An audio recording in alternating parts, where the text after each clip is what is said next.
terkait penempatan NM sebagai tersangka di Polda Metro Jaya yang kami lihat dalam hasil press release dari Humas Polda Metro Jaya yang menempatkan NM sebagai tersangka atas laporan Dr. Gladys.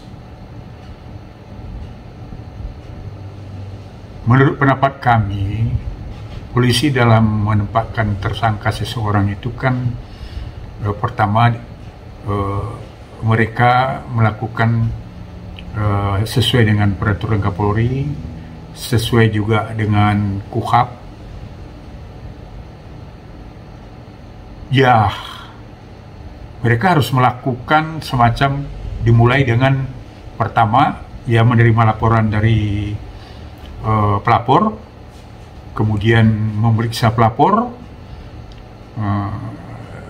yang artinya di sini namanya penyelidikan. Tugasnya dalam penyidikan itu mengumpulkan bukti, mengumpulkan keterangan, kemudian juga mengumpulkan data-data yang menyangkut dengan laporan dari pelapor.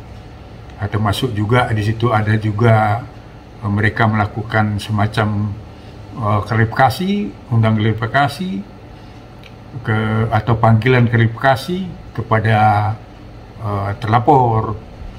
Nah, setelah polisi melakukan penyelidikan dan telah mendapatkan dari data-data yang dikumpulkan dan saksi telah mendapatkan bukti permulaan yang cukup, ya minimal 2 alat bukti. Nah, mereka mengadakan namanya gelar internal. Nah, gelar internal ini yang memutuskan apakah perkara ini ditingkatkan ke penyidikan atau perkara ini dihentikan. Nah, dari jumpa pers itu kami melihat bahwa polisi sudah menempatkan tersangka. Nah, tentu sesuai dengan KUHP dan Perkap Kapolri tentang penyidikan juga, berarti polisi sudah mempunyai 2 alat bukti,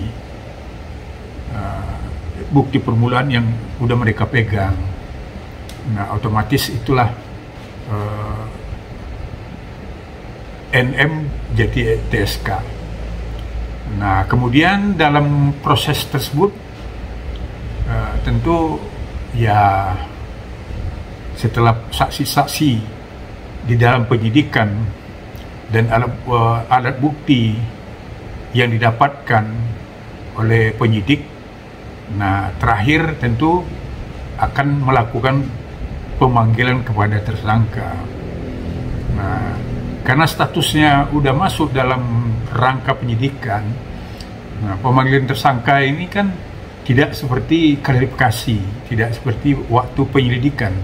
Kalau penyelidikan itu ya boleh aja mungkin mereka nggak datang, bisa datang tapi tidak ada unsur penjemputan paksa, tidak ada. Nah, tapi kalau apabila statusnya udah naik ke penyidikan dan tersangka diumumkan, dan ya jangan lagi saksi, jangan lagi tersangka, saksi aja apabila dipanggil oleh polisi itu oleh penyidik 2 kali pemanggilan tidak datang, itu ada penjemputan paksa.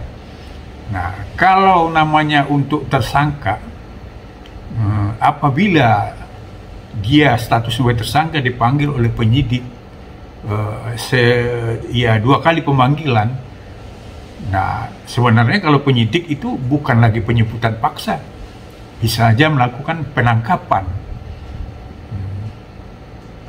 Karena kalau istilahnya dalam teori pidana kan, ya kalau udah tersangka itu kan bukan lagi penjemputan. Nah, kalau untuk saksi, sebagai saksi ya penjemputan. Tapi kalau udah tersangka, ya ini kan biasanya dilakukan dengan penangkapan. Karena penyidik biasanya udah dibekali dengan surat perintah penangkapan. Nah, kalau udah penangkapan, ya udah otomatis itu peluang untuk ditahan itu udah bisa dikategorikan bisa 70%. Tapi kalau tersangka memang ada alasan yang kuat, ya tidak bisa menghadiri pemanggilan, saya seperti sakit, kemudian mungkin ada berhalangan pada waktu pemanggilan itu, ada halangan yang bisa diyakini oleh penyidik, ya bisa tidak perlu dengan pemanggilan dengan cara penangkapan. Nah pasti, dan peluangnya juga untuk ya dilakukan apa penahanan apa tidak itu bisa 50-50 juga, karena kan ya di sini kan kooperatif kan di sini ada kan, karena ya dia tetap sudah menjanjikan akan datang, ya pasti penyidik akan menghormati. Tapi apabila mungkin dijanjikan tidak datang, nah pasti otomatis seperti kami bilang akan terjadi penangkapan untuk dibawa dilakukan pemeriksaan, biasa akan diikuti dengan penahanan. Jadi ya saran kita ya, dan kemudian juga ya kepada kawan-kawan juga kan, termasuk media juga, paling kita harus menghormati ajas praduga tidak bersalah. Nah kalau mungkin ada merasa bahwa perkara ini ya semacam isu-isu